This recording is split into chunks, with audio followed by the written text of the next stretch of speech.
Assalamualaikum warahmatullahi wabarakatuh. Sahabat beriman, selamat datang di alam kubur. Kira-kira manusia sehebat apa yang tidak gemetar bila mana mendengar suara itu dari sosok malaikat Mungkar dan Nakir? Betapa tidak, hal itu menandakan jika sesi tanya jawab sesaat lagi akan segera dimulai, di mana kedua malaikat tersebut akan menyodorkan sejumlah pertanyaan yang jika dilihat sekilas, hal itu terkesan mudah, namun nyatanya tak sedikit manusia justru dibuatnya menjadi kalang kabut. Seperti apa pertanyaan malaikat di alam kubur? Mengapa hal itu sulit dijawab? Tonton dan simak video ini hingga akhir agar tidak sesat. Sebagai orang beriman, tentu kita sangat meyakini jika alam kubur merupakan tempat selanjutnya bagi umat manusia setelah meninggalkan alam dunia, di mana hal tersebut merupakan sebuah keniscayaan mutlak yang tak seorang pun bisa bebas darinya, terlepas dari bagaimana dan seperti apa cara orang tersebut meninggalkan alam dunia. Sebagai alam baru, kehidupan manusia di alam kubur jelas sangat berbeda dari kehidupan sebelumnya. Jika di alam dunia, manusia masih bisa melakukan segala hal yang diinginkannya, seperti berpikir, berbicara dengan mulut, makan, berjalan, serta berbuat apa saja sesuai keinginan tubuh. Namun saat di alam kubur, kesemua itu hilang serta-merta. Pasalnya, hukum alam kubur tak lagi memberikan kebebasan terhadap manusia, sebagaimana layaknya hidup di dunia.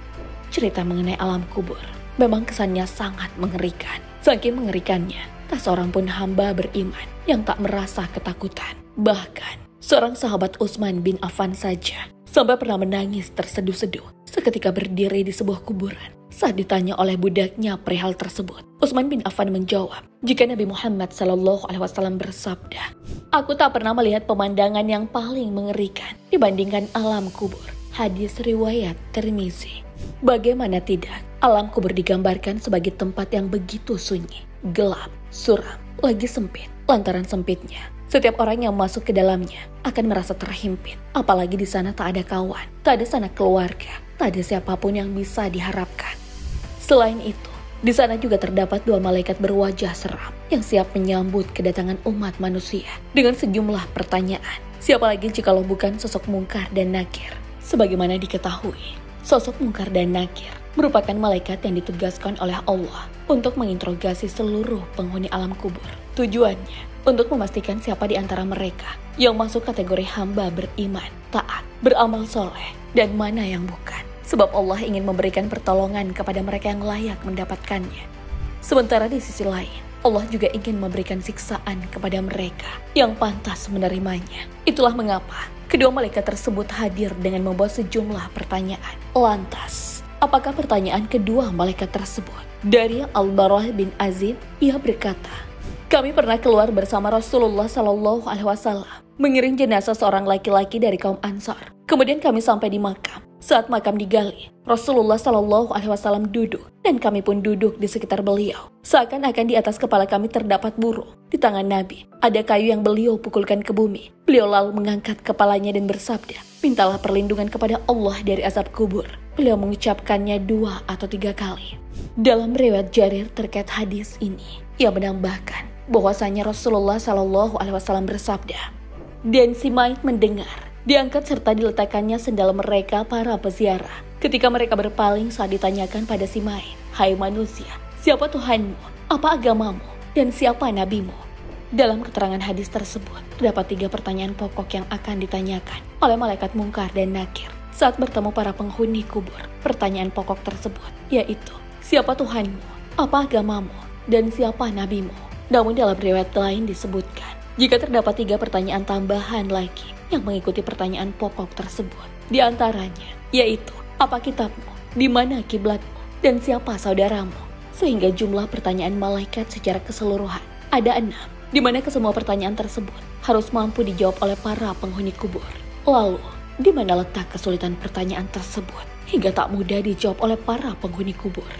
Sekilas, pertanyaan malaikat Mungkar dan Nakir mungkin terkesan mudah untuk dijawab. Hal itu terasa wajar, sebab apa yang ditanyakan oleh kedua malaikat tersebut sudah menjadi pengetahuan dasar bagi setiap hamba yang mengaku beriman. Namun sayangnya, hal itu tidak segampang apa yang dibayangkan. Karena lagi-lagi, alam dunia sangat jauh berbeda dengan alam kubur. Maka kesulitan seseorang bukan terletak pada jawabannya, melainkan cara menjawabnya. Sebab saat di alam kubur, seseorang tak dapat lagi berbicara melalui lisannya, juga tak bisa berpikir sebagaimana biasanya di dunia, sehingga bisa tidaknya menjawab. Hal itu ditentukan melalui amal perbuatan seseorang. Bagi golongan hamba beriman, taat, soleh, dan teguh dalam pendirian, keberadaan pertanyaan malaikat mungkar dan nakir mungkin dianggap aman-aman saja. Pasalnya, mereka yang cenderung memiliki catatan positif di dunia dengan mengerjakan segala perintah serta menjauhi larangan Allah Subhanahu wa Ta'ala, besar kemungkinan akan selamat dari pertanyaan tersebut. Sebab, begitu malaikat mengajukan pertanyaannya kepada golongan ini, "Siapa Tuhanmu?" Maka seluruh amal ibadah dan kebaikan sontak menjawab, "Allah Tuhanku." Ketika ditanya lagi, "Apa agamamu?" Maka dijawab lagi, "Islam agamaku." Ketika ditanya lagi, "Siapa nabimu?" Maka dijawab, "Muhammad nabiku." Ketika ditanya lagi hingga ke pertanyaan terakhir, semuanya terus terjawab dengan benar tanpa ragu. Lantas seketika proses tanya jawab itu telah selesai, terdengarlah ada penyeru dari langit mengatakan, "Telah benar hambaku. Maka bentangkanlah tempat tinggalnya di syurga, pakaikanlah pakaian dari syurga, dan bukakanlah pintu syurga untuknya. Maka datanglah kepadanya angin sepoi-sepoi dan harum bau syurga, serta diluaskan kuburnya sejauh mata memandang." Lalu seorang lelaki berwajah tampan, berpakaian indah dan wangi semerbak datang menghampirinya, sambil berkata, "Bergembiralah dengan kabar yang menggembirakanmu. Inilah hari yang dijanjikan untukmu." Karena merasa heran, hamba soleh tersebut pun sontak bertanya, "Siapakah kamu?" "Wajahmu adalah wajah mendatangkan kebaikan." Lalu dijawab oleh lelaki tersebut, "Aku adalah amal solehmu." Dengan perasaan gembira, hamba soleh itu berkata, "Wahai Tuhanku, segerakanlah kiamat, sehingga aku bisa kembali bersama keluarga dan hartaku." Seperti itulah nasib yang dialami hamba beriman dan soleh saat berada di alam kubur. Dengan mudahnya, golongan hamba ini menjawab seluruh pertanyaan malaikat mungkar dan nakir. Sebab seluruh amal perbuatannya serta-merta menjadi saksi yang akan menuntun dirinya. Berbeda dengan hamba soleh, mereka yang hidupnya penuh dengan kelalaian, dosa bahkan kekufuran, akan mengalami nasib yang terbalik. Pasalnya, mereka yang termasuk golongan ini akan mengalami kebingungan saat ditanya oleh malaikat. Sebab tak ada amal kebaikan yang menuntun dirinya. Maka ketika malaikat mungkar dan nakir bertanya, "Siapakah Tuhanmu?" golongan ini akan menjawab, "Aku tidak tahu." Lalu ditanya lagi, "Siapakah nabi yang diutus kepadamu?" Dijawab lagi, "Aku juga tidak tahu." Sampai kepada pertanyaan terakhir pun, jawabannya tetap sama, "Aku tidak tahu." Seketika itu penyeru dari langit berkata, "Hambaku ini telah berdusta.